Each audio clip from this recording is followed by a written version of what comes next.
بسم اللہ الرحمن الرحیم۔ شروع اللہ کے نام سے جو بڑا مہربان نہایت رحم کرنے والا ہے۔ ناظرین اکرام، السلام علیکم ورحمۃ اللہ وبرکاتہ۔ امید آپ سب خیریت سے ہوں گے۔ روزانہ ایسے ہی اسلامی واقعات سننے کے لیے ہمارے چینل کو سبسکرائب کریں۔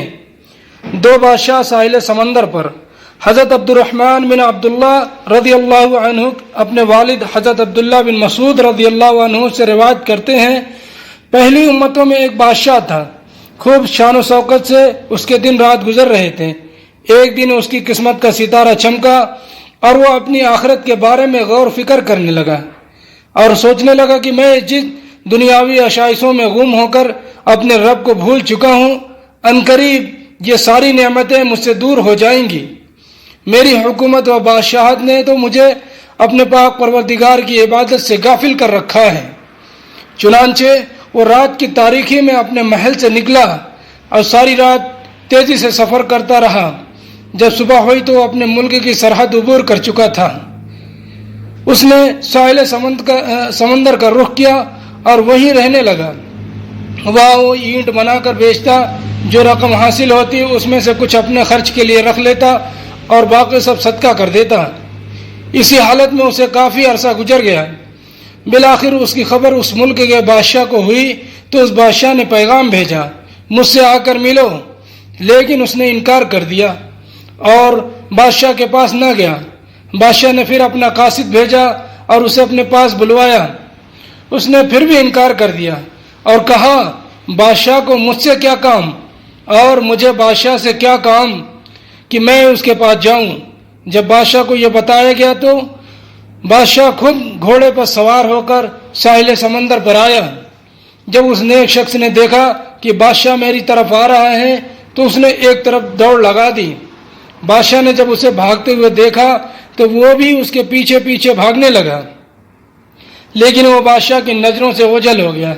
جب بادشاہ اسے نہ ڈھونڈ سکا تو بلند آواز میں کہا، اے اللہ کے بندے، میں تجھ سے کچھ بھی نہیں کہوں گا، تو مجھ سے خوف زدہ نہ ہو، میں تجھ سے ملاقات کرنا چاہتا ہوں۔ جب اس نیک شخص نے یہ سنا تو وہ بادشاہ کے سامنے آ گیا۔ بادشاہ نے اس سے کہا، اللہ تجھے برکتیں عطا فرمائے، تو کون ہے اور کہاں سے آیا ہے؟ اس نے اپنا نام بتایا اور کہا کہ میں فلاں ملک کا بادشاہ ہوں۔ جب میں نے غور و فکر کیا تو مجھے معلوم ہوا کہ میں دنیا کی دولت میں مصروف ہوں، مست ہوں، یہ تو عنقریب فنا ہو جائے گی، اور اس دولت و حکومت نے تو مجھے غفلت کی نیند میں سلا رکھا ہے۔ میں تمام دنیاوی آشائشوں کو چھوڑ کر میں نے اپنے تمام سابقہ گناہوں سے توبہ اور دنیا سے الگ تھلگ اپنے رب کی عبادت شروع کر دی ہے۔